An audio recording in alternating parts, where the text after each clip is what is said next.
Hi, everybody. Welcome to another edition of Wealth Connection, where we help you identify and draw out the very special gifts and talents that have been placed inside of you.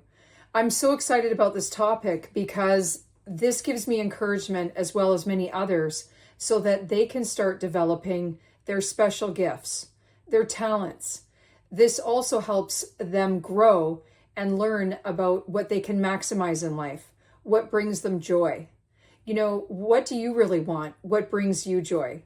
This is a question that we have all the time in the Thinking into Results coaching program, which a lot of us are all taking right now, and that we can also help you in your endeavors and in your goals so that you'll be able to maximize your special talents and gifts. And so I just wanted to read a small excerpt from the Common Denominator of Success by Albert Gray. And in this one, he talks about, what makes people successful where other people are not. And he discusses the common denominator. And he says, he asks, why are successful people able to do things they don't like to do while people who don't achieve their goals are not? And he says, because successful people have a very distinct purpose. It's strong to make them form the habit of doing things that they don't like to do. But they do this in order to accomplish their goal. And, we all set goals. Like New Year's, for example, is the best, opportunity for people to learn. And how many of your friends have you sat around and they're like, it's January. I'm going to go to the gym. I'm going to do this. I'm going to do that. And, January 1st comes around, the first week in January, they've got the gym membership. They're really excited. And by the second week, they're like, I'm sore. I'm tired. I'll just take one day off. Third week, they're like, it was crowded at the gym. I don't know. I'll just take a couple days off. I'll go on Friday. Friday comes. And you can see where I'm going with this. Saturday comes, they don't show up. February comes, they're like, okay, I'm going to get back on track. They have great willpower. They're like, okay, I'm putting it on my calendar. I'm going to do this. And then a phone call comes. There's a hockey game. There's a football game. We all have situations in our life where the next day comes and we don't do the things that we don't want to do.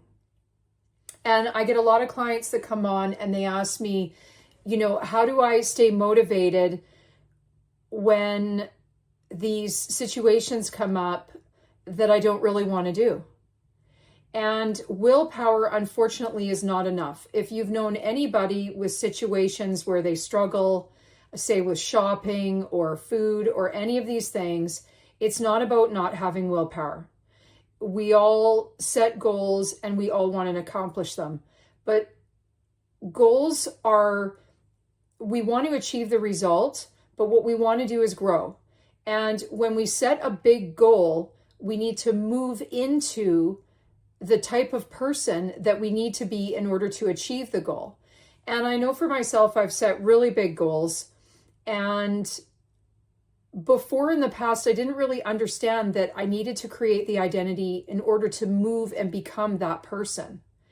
And these are the things, you don't have to rely on willpower. You don't have to white knuckle your way into going to the gym and achieving your goals. What you can do is become the person who's already going to the gym. You become the person, you visualize inside your mind, the person who already is in shape. What does that person feel like? What are the habits that person would do? What are the daily to-do lists that person would do? Would they go out and buy a 6-pack of donuts?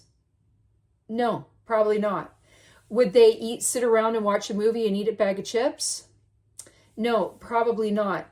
So when we start setting these goals and we want to make these big achievements, what we need to do is remember to look at when we're moving towards the goal and we're becoming the person, what would a person like that do? Like I've been able to, speak to people that are in great shape.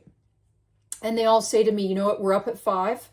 we're having our smoothie, they're doing, cold plunges, and then they hit the gym and they exercise and they go even when they don't want to go. They're tired, they're sore. It's the habit. And they know that by working through that discomfort, the reward and the result is going to outweigh the discomfort in the moment. And we need to remember, and think about our comforts. What are you holding on to? Are you holding on to that comfort?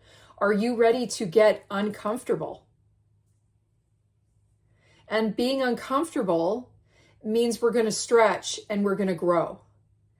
And this is why mentorship is so incredibly important. I know for myself, when I was making big, big leaps, I needed a mentor. I needed somebody to say, you know what, let's keep going. Or when I was fearful, or when any of, those uncomfortable issues or, situations came about, it was so empowering for me to have somebody where I could say, you know what, and it's an accountability partner. That's really what a mentor is.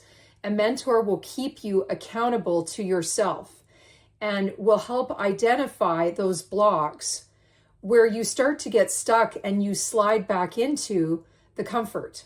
And the comfort inevitably is going to be what holds us back from going where we want to go. And so I just love coming back to the common denominator of success, where it's about doing the things that we don't like to do, but we know that by doing those things consistently on a regular basis, the result of those instilled habits are going to be the success of what we were trying to achieve and where we were wanting to go. And so if this resonates with you, I hope it really does. Please leave a like and subscribe, and we'll see you again. Have a great day.